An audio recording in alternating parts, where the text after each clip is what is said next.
It's an unusual city made up of 6 towns. It has a distinct manner of speech, and that's something that the Potteries dialect maintains. It's a way of speech which has evolved throughout the Potteries, and mainly through the fact that people worked within a similar industry. It's the closest they can get to Anglo-Saxon. It's beautiful. Oh, Potteries dialect, it's the old jargon, what my father taught me when I was little. And they all used it. Don't want anybody that got away from it. We all use the jargon, the old jargon. I thought that was how people talked. You know, when I was younger, anyhow, because like all my uncles worked in the pits, so they were always talking in Potteries. I mean, they've taken the pots off us, they've taken the pits off us. A lot of the manufacturing's gone, which Stoke-on-Trent was always known for. And the only thing you've got left now is your accent and your dialect. If you take the accent and the dialect away, you just become a non-entity. You just blend into the background and become nobody. I do. Alan Povey here. Welcome to a film about the Potteries dialect. A film that charts the rise of an industrial language. A language that grew alongside the pots and the pits. What is the Potteries dialect? Where did it come from? And what does it mean to you, the people of the Potteries? These are all questions that will be answered in the next 25 minutes or so. So sit back and enjoy this film about you and your language, and Myanmar language.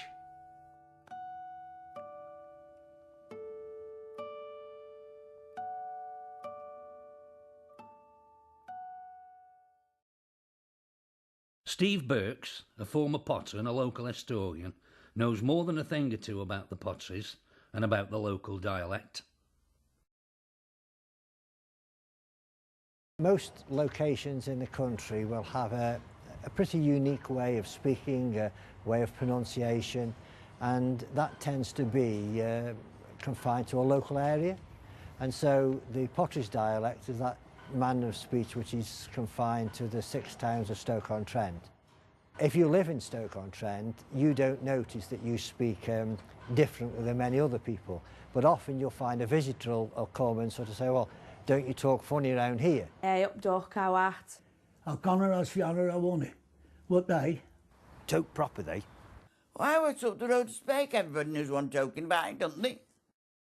This language of ours has its roots firmly in the past, as historian Fred Hughes explains. I think the first signs of a dialect were in the late part of the 1600s, the early part of the 1700s. Nothing has been recorded, nothing is oral about these times, but there are some written examples of how the dialect must have sounded, notably recorded by John Ward in his seminal history of the borough of Stoke-on-Trent, which was published in 1843. And that actually does give a conversation about 4 pages long. 2 men who meet up here in Burslem, interpreting the dialect of around about the middle of the 1700s, and he does it phonetically, so he writes it phonetically, so you have to read and listen to what was said, and you've got some really obscure words that sort of slurred into and mixed into the next word. So, for instance, the whole thing starts off where Mr. Tellwright meets Mr. Lee, and it begins sort of, how come you are esoteric? It's that kind of thing, you see. Very hard to interpret, but you have to look at the sounds before you can hear the sounds.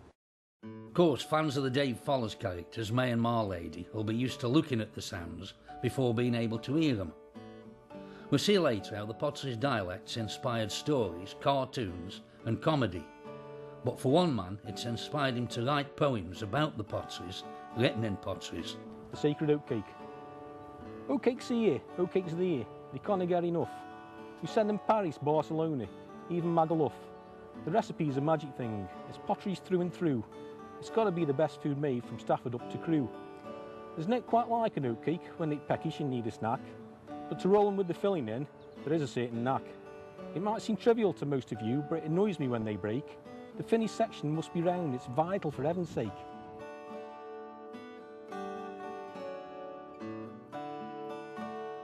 North Staffordshire was right at the heart of industrial England, a charred, scorched heart that beat like a lion's. The pots and the pits provided work for tens of thousands of people across this region. The industry was dirty, it was noisy, and within the workplace, the dialect evolved. The pot banks even had their own words, such as slippers, which was the slip house, and trashers, which were a form of footwear that women wore on pot banks. The Potteries dialect was how people spoke while they were at work.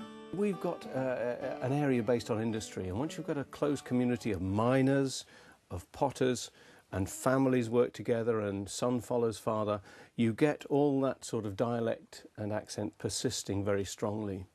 And dialect is a shorthand and a means of familiarity. It shows you belong to this area, this town, this street. I mean, even in the Potteries, the dialect changes from Tunstall to Longton. The Potteries, which has one industry that it's really recognised for, is going to have words that are specific to that industry that even people who don't work in the industry will know and probably use as a marker of where they come from. And B, they will also feel unique, because they are the people in the country who carry on that trade better than anywhere else, and so on. So again, they'll probably use those forms because they're really sort of steeped in it. If you look at the pottery industry, and this is true of almost any other industry you care to name, they have very distinctive names for individual products and individual processes and tools which are used in the industry, which are unintelligible to people outside. And those names and those products and those tools and the language which is used in manufacture very often is adapted for use in local speech. It must have been interpreted on the pot banks when industry became to be the big workforce. So you'd get great factories like the Woods and the Wedgwoods, Adams's, and they would talk about the kind of equipment that we're using. So, you know, we get odd things like muffins and twifflers and things like that. And of course that was carried into the public houses, was carried into society. And I think from there, like anywhere else, dialects are produced.